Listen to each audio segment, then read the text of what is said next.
Welcome to Holding Court, a webcast featuring area high school basketball brought to you by the Savannah Morning News. I'm Don Heath. And I'm Rich McGowan. And we'll provide you with a look at some of the action coming up this weekend. We'll have a new webcast every Thursday, and don't forget to read the Savannah Morning News and check online at www.savannahnow.com every day for coverage of all your local teams. Rich, it's a pleasure to be back with you for the second season. How are your holidays? Holidays were cold. I went home to Michigan, and within 24 hours was finding myself driving through 2 blizzards. It was just like old times. What about yourself? I went to Florida, my friend, and coward. Nothing says Christmas like flip-flops and baggies. So we had polar opposite holidays, more or less. And speaking of the holidays, before those holidays, we both saw a lot of basketball action with the Savannah Holiday Classic. Absolutely. 4 days of basketball, 4 games every day. One of those days was the dunk contest. And the big game of that Holiday Classic was the championship game between Groves and Savannah High, won by Groves 60-57, and it was a big comeback for the Rebels, who trailed by 15 points at one time in that game. And that's setting up tonight, or Friday night's game between Groves and Savannah High, 7:30 at Groves High School. Earlier this week, I had a chance to talk with Ty Randolph about the game. Groves hasn't defeated Savannah High in 2 years at least. It's been at least six games. Did you need to clear that hurdle to get to where you want to be this year? I'm a firm believer that to be the best, you have to be the best. And I give credit to do. They are a very good basketball team. They've been on teams in the state of Georgia for a long time. I think in order for us to go in the direction we want to go, we got to go through the good teams. And we've defeated them once, but they're still a great basketball team. And how will Friday night be different than that night on December 22nd? I think the emotion and the atmosphere will be even more electric, but I think the biggest thing is you got to understand is it's going to be played one play at a time, especially when you're the state. It's not all going to come all for one particular play.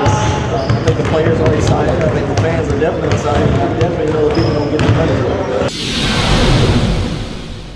You know, Don, I was at Groves the other night, and one thing I noticed is no matter what the score is, even if they're leading by 25 points, they come at you relentlessly from start to finish. I mean, no matter what the tone of the game is, when you're playing Groves, you have to be ready for 32 hard minutes of basketball. Groves comes 12 deep at you, and that's certainly one of the strengths that they have. They also have 2 or 3 tall players, and so they're big.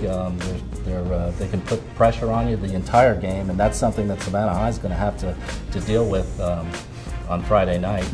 Now, you saw that championship game a couple weeks ago when these two teams met. What impressions did you take from that game, and what are you really looking for on Friday night? Well, I was a little surprised that Savannah High was able to neutralize Groves' height. 6'3" Kyrie Wahlberg played very well in the post against the bigger trees there, and really Savannah High had the game in hand until they just stopped scoring, and Groves' pressure forced them into some turnovers and turned the game around a little bit. Okay, and would you walk us through some other key games on the boys' side this weekend? Yeah, Calvary and Savannah Christian are also playing on Friday night at Savannah Christian. Both teams are undefeated in sub-region play. Savannah Christian's 4-0, Calvary 3-0. And Region 3 AAA, Liberty County is at West Lawrence. Both teams are 2-0. So the winner takes first place in that. Okay. And a big game Saturday in Region 2 AA. Saturday night I'll be at Benedictine. Tatnall County's 5-0 in Region 2 AA, and they're playing the Cadets, a surprising team. They're 6-2 overall and 2-1 in region play. Okay. I understand there's several key girls games in the area as well. Absolutely, and that is led by the Calvary Day Cavaliers at Savannah Christian, the defending Class A champions. I've picked up right where they left off last season. They're 12-1, and they've won 9 games in a row. Savannah Christian, meanwhile, has had a bit of an up and down start. They're 4-4. They've played really well at times against the better teams that they've played so far, but against some of the lesser teams they should really sort of handle, they've played down to the level of their competition a little bit. And if they continue that trend, though, and play up to their competition, this could be a real good one against Calvary Day. I went out to Savannah Christian just the other day to talk to Coach Toy Bird about the challenge of playing the defending champions. Friday night, obviously a big game. You got the defending state champions coming in here. As a coach, do you look at this as a measuring stick kind of game to see where your team is at? Yes, in some ways. We play them, it's a great region game, and they are the state champions, and I congratulate them, and I'm very excited for them. But and more than that, it's a big rivalry, and we want to win because it's our region game. But we also want to, anytime we can win against Country Day or Calvary, we would, we beam on those opportunities. So. And you mentioned it is a region game, and with the region being split into sub-regions now, and only the top 4 teams make the region tournament, I mean, it's not just a rivalry game. I mean, there's a lot on the line. There's a lot on the line. Like I said, I've watched them play a couple of times, and they're an excellent team, and they've really worked hard to get to where they are, and we're just working hard to create a defense that's going to combat them.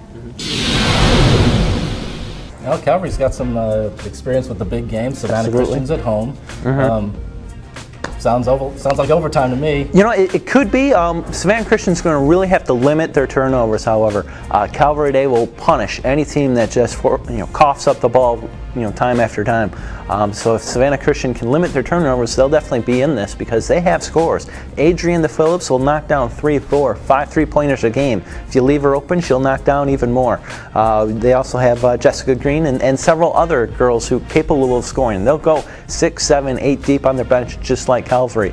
Calvary, on the other hand, even though they're the defending state champions, they might be better this year, primarily because guards Sarah Hewlett, Sunny Kennedy have really rounded out their games more than they were last year. You still have, obviously, star Katie Covington in the post, and I've been very impressed by their freshmen, Kelsey Ellis and Rachel Laguerre. These are smart, headsy freshmen, and they're only going to get better as they get more experience. So come March, Calvary could be poised for a repeat. Yeah, I guess the key is containing Katie Covington to a certain extent. Oh, absolutely. I mean, for all the other parts they have around her, she really is the engine that drives the machine. I mean, she's quick in the post, and what is really underrated about her, I think, is her aggressiveness to the basket is always sending her to the free throw line. I mean, every game she's shooting 10, 12, 15 free throws, and she knocks down a lot more than she makes, and that's really an under publicized part of her game. Any other big games in the girls' slate? Yes, absolutely. Friday, St. Vincent's travels to Brantley County, and this will be a very good barometer for where the Saints are because Brantley comes into this game undefeated and leading the region. That'll be a stiff test for St. Vincent's, to say the least. And Beach on Saturday night begins a 2-game gauntlet, so to speak, in Region 3-5A. The Bulldogs host Camden County Saturday night. 2 teams that will be in the thick of things at the end of the season atop the region. And then Tuesday, they will be facing Bradwell Institute, and those Beach, Bradwell, Camden are going to be the top 3 teams in the region. Yeah, so this is going to be a very interesting couple days for the Beach Bulldogs. We interrupt this program for an important bulletin. You've got mail. Before we go, we've got a couple email questions from some readers that we'd like to answer, and we always encourage feedback from readers and viewers, whether it be to articles we write in the paper or these wonderful little online projects that we do. If you have a question, you can email me at richard.mcgowan@savannahnow.com, or you can email Don at donald.heath@savannahnow.com. Rich, our first question comes from Jennifer from the 912 in Savannah, who asks, with the first half of the season complete, who this season has been a surprise and who's been a little bit of a letdown? A pleasant surprise for me, at least, has been the play of the Calvary Day boys. I mean, last year they were a 500, frankly mediocre ball club, but this year, I've seen them a couple times, and not only do they have star Cody Pageant, but they've really filled around him of some nice complementary players. They're off to an 8-5 start and are poised, I think at least, to challenge in what looks like to be a wide open Region 3 single A.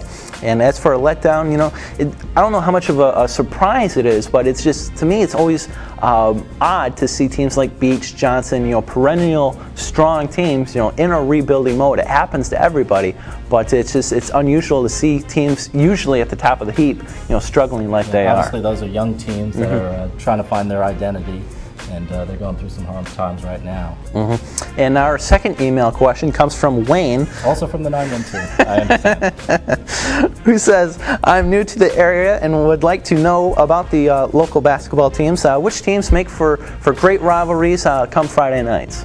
Well, on some Friday nights, Savannah High and Beach have probably the longest standing rivalry in the area. Absolutely. Just two teams that perennially been good and take a lot of pride in their basketball, and it's such a big rivalry they don't even play it in gymnasiums, they play it at the Savannah Civic Center. Calvary, Savannah Country Day are big rivals. Absolutely.